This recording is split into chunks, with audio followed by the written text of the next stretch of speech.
Okay, so this is Tatev Abrahamyan, who came in fourth, against Irina Krush, who tied for fifth. And they've played many times before in this event. It's an open Sicilian. Krush plays this line with black reasonably often. And then Tatev played G4. Tatev plays caveman chess. She plays for mate when she has white, and with black, she just plays badly. So she does better with white. However, her caveman chess with white is really good. She's like Carissa Yip. She tries to mate you, and she's successful. And then you lose. So when Tatev's white, she's super tough. And when she's black, it's just a free point, basically. Krush is good with either color. Krush wins games with white and black. But the way to beat Tatev, which I've done 3 times, I'm 3-0 against her. Actually, we drew the last time we played. Forgot about that game. The way to beat Tatev is to prepare, because she's easy to prepare for. She always plays the same stuff. Then play a move she doesn't know on move 7 or 8 and look at it a lot. And then she sits there confused. Okay, if you play the open Sicilian, if you're black, then Tatev will beat you. So that's a bad opening choice from Krush. Tatev is good at attacking and checkmating people. So you don't want to have that kind of game where white can be super aggressive and it's reasonable. Okay, so bad opening choice from Irina. And so forth. So knight takes d4. I don't like that move. Queen takes b5. Long castle. Bishop b7. g5. It's hard for black to get her pieces out. The bishop on f8 can never move because of g7. Obviously, the knight can't go here or here. So typically, black will play knight e7, knight c6. She played rook c8. Rook d2. That protects the c2 pawn, so my knight can move. Otherwise, if b4 is played, I got to watch it. f6, never play f6. And f6 is a terrible move. I've never seen black play f6 in an open Sicilian, like in any variation. If black is annoyed by this pawn, and she should play h6. Okay, so f6, now we know who won the game. Bishop h3. The engine doesn't like that move because, it's a very caveman. Rook g1's a good move. Rook's good on the open g line. Bishop c5. The engine agrees. And now Krush made the losing move. Thanks, Little St. James, for subscribing. So in this position, having said A, bishop c5, now Krush must say B and play bishop takes bishop on e7. On e3, I was thinking knight e7, sorry. And after bishop takes e3, queen takes e3, queen c5, we force a queen trade, which is just what black wants because black doesn't want to get checkmated. And when I said force a queen trade, you might say, why is a queen trade forced? Well, because this pawn is hanging. So queen c5, black is now equalized. Instead, she played bishop b4, and now she's just losing. Okay, and in this position, white has a nice tactic, and that's what Tatev does. Tatev plays nice tactics. When Tatev can overwhelm you, it's very Carissa Yip-ish. Tatev's not as good as Carissa Yip, but in some positions she is, like this one. So she played bishop f4, and now if you play queen f4, I check, and I take your bishop, and your rook's attacked, your king's no good, your e-pawn's hanging, and your pieces are back here, and white's up a pawn. So that's bad. So after bishop f4, she played queen c6, which the engine recommends. Rook hd1, tripling up on the bubble up. Tremendous attack from white. Rook d8, the engine hates that move. Queen g3, engine agrees with that. Now, if white had her druthers, she'd probably play GF and move her queen down here, or she could play bishop c7 and take on d7. Knight e7 was played, bishop d6, excellent move. Bishop takes c3, pawn takes c3. Black can't castle because this white has the two bishops. White has more space on the king side, and black's king and rook can't get to safety. The engine says black can resign. Knight g6, gf, gf. Bishop to c7, as I indicated earlier. And rook takes d7.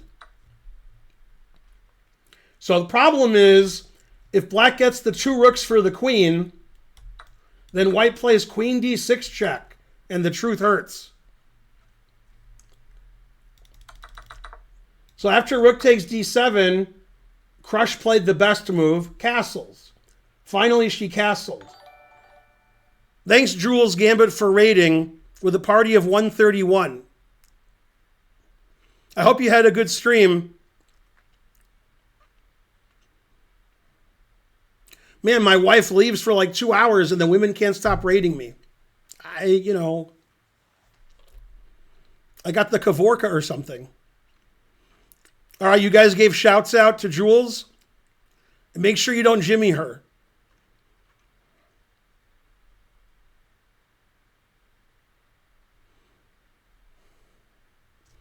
Go, awesome stream.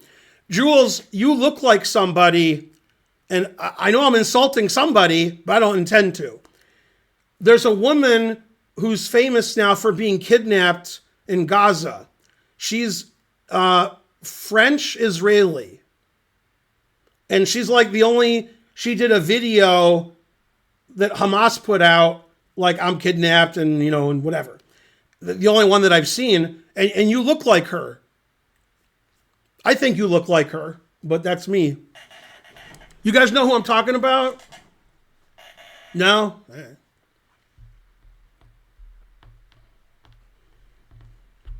It's not a compliment. It's just, I thought they looked alike. Anyway, I think you guys can find out who that is, who I'm talking about, because there's only one woman they made a video of, and they show it every 5 seconds on TV.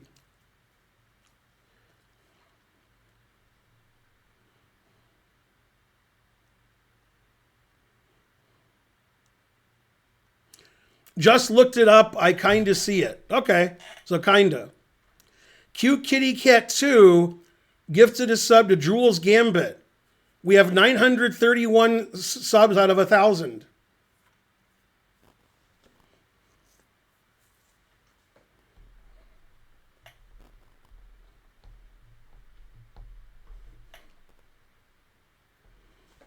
Okay, so now in this position, Tatev said to Krush, a lot of talking in these tournaments, I got 2 rooks, 1 for each of you. Rook d6. Tatev plays caveman chess, and she's very successful. She attacks, and she plays for checkmate, and then the response of most of her opponents is to get checkmated. And then Tatev came in 4th. That's, pretty good. Especially since Carissa Yip and Toker Genova won all their games, and then Alice Lee, after her terrible start, won every game. And as you don't know, probably very few of you know, Alice Lee has all of her IM norms like Grandmaster Gowrie. And like Grandmaster Gowrie, she's never been 2,400 FIDE, so she can't be an IM until she achieves that. And unlike Grandmaster Gowrie, she achieved it in the last round. She won her last game, Alice Lee did, and that gave her 2,400. So when FIDE meets next time, they rubber stamp and she's an IM. So she'll be an IM on the next rating list, Alice Lee. And she just turned 14 during the tournament. Thaddeus, you're quoting Bonarici there. Yeah, Alice Lee is good. Okay, so Krush played queen takes e4. Rook takes e6. Queen h1 check. The king hides on b2. Rook E8, let's trade pieces. And this is funny. In this position, Tatev plays a computer move, but the computer doesn't play it. I have Stockfish 16 on depth 25. Okay, on depth 25, it found it. And again, Tatev is very successful when she's attacking. Very successful. Okay, you don't want to have black against Tatev here, even if it's winning for black. You still don't want to have black, because she'll win. Okay, and you will know Tatev's name is the Lord when she plays rook takes h7, threatening queen takes knight checkmate. King takes h7, bishop f5, threatening queen takes knight check and mate next move, queen h7 mate. So the engine says there's one move, queen g2. She played rook g8, and this is mate in 5. Okay, so queen g2 is the best move. Then bishop takes g6 check. Man, this rook's hanging. Okay, I resign. I mean, I could trade queens and take this. Okay, so that's the end of the analysis.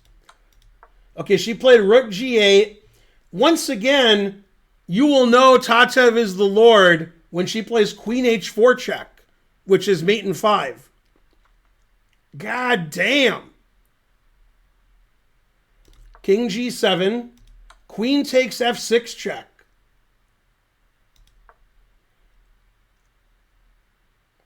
Queen h4 check, always repeat. Rook takes g6 check, and queen f6 mate. Now, God knows what it's like when Tatev has a gun. And this is against like 8-time U.S. women champion Irina Krush, unless she won it 9 times. Krush has won the U.S. women's with a perfect score. So that was the wrong opening to play against Tatev. You don't do that.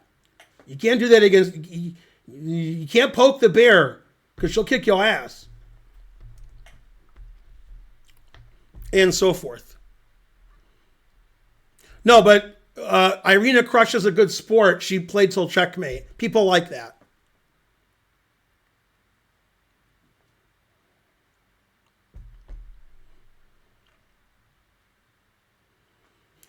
Anyway, that was the women's event had brutal games, not only because of Tatev, because of Carissa Yip too. There was some brutality in that tournament.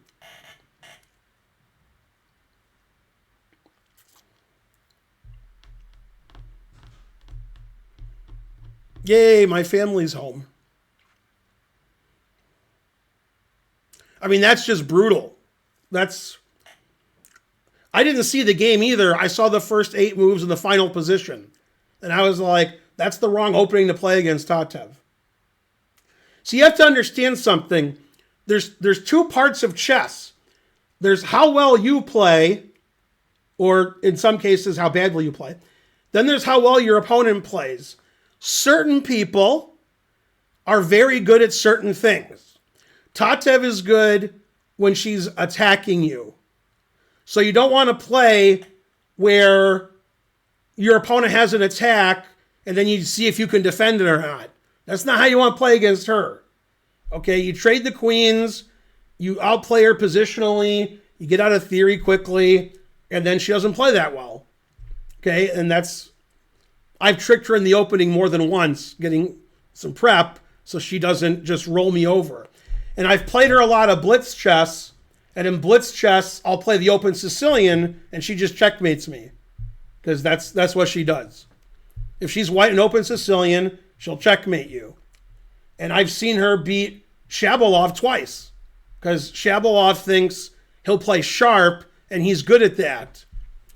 He is, but Tatev, that's what she does. That's why she's winning all this money and winning all these games and stuff. Because she's good at attacking. Endgame play, opening prep, a little iffy. But attacking, better than Carlsen. Because he's not an attacking player. Endgame play, worse than Carlsen. I came with the Botez raid. You heard stuff yesterday. Although he couldn't hear me say that, so I don't